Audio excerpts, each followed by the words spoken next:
आयुष्य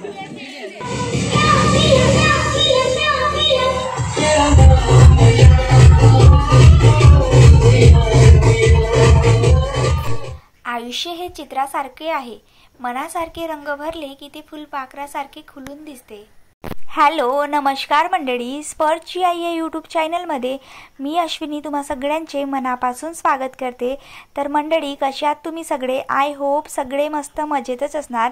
तर मंडळी आम्ही निघालो होतो गावाला जायला आणि वर्ध्याला नव्हतो येणार आम्ही लगेच, तर आम्ही जाणार होतो म्हणजे शिरोली, महागाव शिरोलीला। ॲक्च्युली माझ्या आजीच्या बहीण लेकाचं लग्न होतं, तर तिथेच आम्हाला जायचं होतं। आणि डुग्गू बघा त्याच्या मावशीला कसं हाक मारायला गेला तर की आम्ही गावाला जातोय म्हणून। आणि बघा किती म्हणजे प्रेम असतो नाही का मावशीचं आणि बहीण लेकाचं। आणि रुचूसुद्धा आमच्यासोबतच येणार होती आणि आई मग दुसऱ्या दिवसाला डायरेक्ट लग्नालाच येणार होती। तर आधी आम्ही गेलो तर डुग्गूसाठी कपडे घ्यायला। आई म्हणत होती की त्या दिवशी त्याच्या मनासारखे कपडे भेटलेत नाही म्हणून, तर मग आता आम्ही परत दुकानामध्ये गेलो होतो कपडे घ्यायला। तर डुग्गूसाठी कपडे वगैरे घेतलेत, खूप छान असे कपडे मिळाले होते ह्या दुकानामध्ये। त्यानंतर निघालो तर आम्ही गावाला जायला। तर ना मंडळी इथे मी ना छोटे छोटेच व्हिडिओ शूट केलेले आहे आणि हा व्हिडिओ जो बनवलेला आहे हा भरपूर दिवसाचा व्हिडिओ आहे। जेव्हा की मी आईच्या गावाला गेली होती तेव्हाचे व्हिडिओज आहेत हे। खूप दिवस झाले की हे पेंडिंग होते, एडिटिंग करायला टाईमच मिळत नव्हता, त्यामुळे मग मी तुमच्यासोबत शेअर केलेले नाही आहे। तर ना मंडळी काय झालं होतं, इथे डुग्गूला पकडावं लागत होतं किंवा मग मी डुग्गूला पकडलं तर रुचू बॅग पकडायची आणि रुचूनी डुग्गूला पकडलं की मग मी बॅग पकडायची। आणि त्याच्यामुळे मग ते कसं व्हिडिओ शूट होतच नव्हतं, जमतच नव्हतं। आणि इथे मी आपलं व्हॉइस ओव्हर करत आहे यासाठी कारण ना हे गाडीचं खूपच असा आवाज येत होता, एकदम खडखड खडखड असा आवाज येत होता, त्यामुळे तुम्ही इरिटेट नको व्हायला पाहिजे, त्याच्यामुळे मग मी इथे व्हॉइस ओव्हर करत आहे। आणि इकडे बघा किती छान एरिया आहे, तर मस्त असा जंगल एरिया आहे। हा सगळा गडचिरोली भागामधला एरिया आहे फ्रेंड्स। हा आरमोरी, गडचिरोली, महागाव, शिरोली, अर्जुनी, मोरगाव हे सगळा एरिया इकडून लागत असतो। आणि इथे बघा शिवाजी महाराजांची मूर्ती किती छान आहे, तर म्हटलं चला तुमच्यासोबतही शेअर करावं। त्यानंतर फायनली आम्ही पोहोचलो होतो महागाव शिरोलीला नाही, आम्ही अर्जुनीला पोहोचलेलो होतो इथे। तर अर्जुनीला पोहोचल्यानंतर ना तिथे बसस्टँडला आम्ही खूप वेळपर्यंत थांबलो होतो की अजिबातच महागाव शिरोलीची बसच नव्हती लागलेली। तर इथे तरी पण किमान आम्ही 2 किंवा 3 तास तरी थांबलेलो होतो। मग खूप भूक लागलेली होती, तर आम्ही मग इथे समोसे घ्यायला आलेली होती। मी आणि रुचू आणि डुग्गू आणि माझी आजी तिकडे बसस्टँडलाच थांबलेले होते। आणि इकडे खरंच खेडेगावामध्ये ना बसेसचा इतका प्रॉब्लेम असतो की तुम्हाला खरंच सांगू शकत नाही मी। आणि ना मला आईच्या गावावरून अजिबातच इकडे यायची इच्छा होतच नव्हती।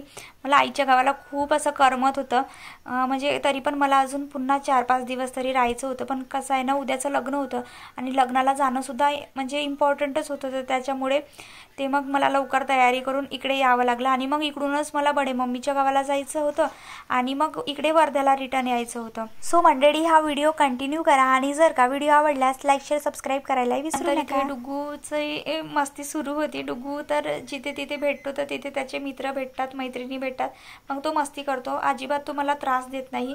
त्यानंतर फायनली आम्ही पोहोचलो होतो नवरदेवाच्या घरी, माझ्या आजीच्या बहिणीच्या घरी। त्यानंतर इथे हळदीचा प्रोग्राम सुरू होणारच होतो थोड्या वेळामध्ये आणि मग त्या दगदगीमध्येच फटाफट आम्ही रेडी झालो। मला यावेळेची म्हणजे माझी तयारी तरी अजिबातच आवडलेली नाही, एकदम म्हणजे वेगळीच तयारी वाटत होती।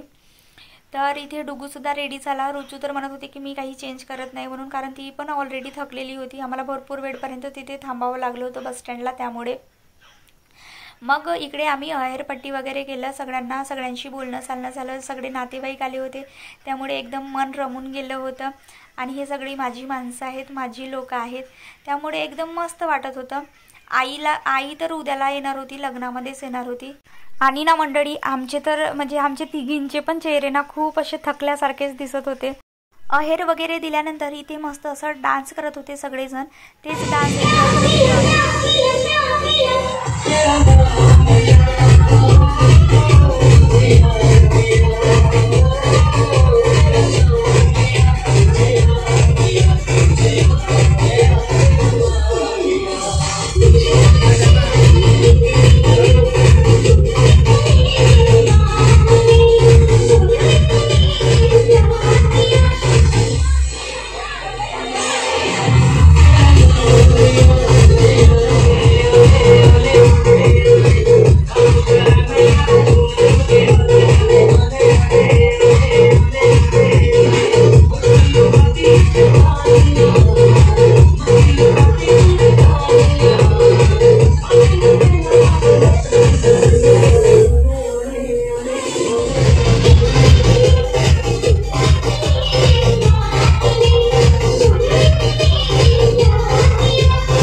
डान्स सुरूच राहणार होता. मग आई मला म्हणत होती, म्हणजे नवरदेवाची आई म्हणत होती की तू बांगड्या भरलेल्यात नाही म्हणून.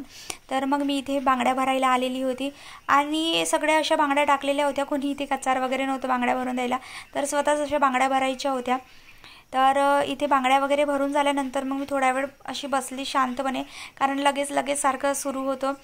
जसं ट्रॅव्हलिंग केलं त्याच्यानंतर थोडा वेळ तरी आराम पाहिजे होता, तर तसं नाही. तर फटाफट रेडी व्हायचं, मग फटाफट हे सगळं म्हणजे पटापटच सुरू होतं.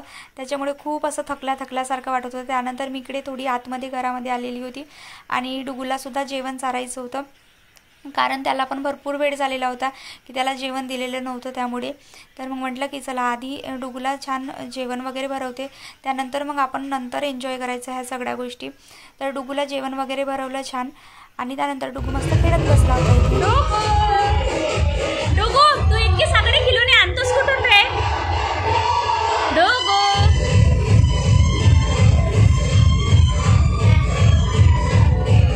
तर इथे ना डुगू मस्त निवांत खेळत बसला होता. कुणीच त्याला डिस्टर्ब करायला नव्हतं. इथे त्याला छान अशी स्पेस मिळालेली होती इथे आणि सगळे तिकडे डान्स करत होते आणि आता इकडे हळद लावत बसले होते दादाला.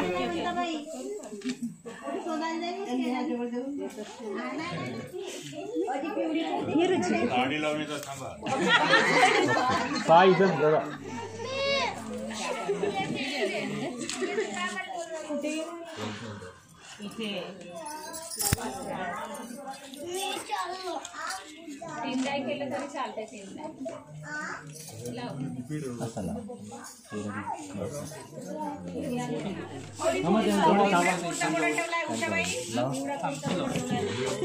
बघा इथं दादा दादा इकडे कॅमेरा. Ready smile. ओके थोडं स्माइल करू. तर अशा प्रकारे आमचा दिवस गेला आणि छान अशी हळदी वगैरे एन्जॉय केली आम्ही. आता उद्याचा नक्की मी ब्लॉग लगेच शेअर करणार आहे लग्नाचा. तर मंडळी, हा जर व्हिडिओ आवडला असेल तर लाईक शेअर कमेंट करायला विसरू नका. स्वस्त रहा, मस्त रहा, खुश रहा. भेटूया नेक्स्ट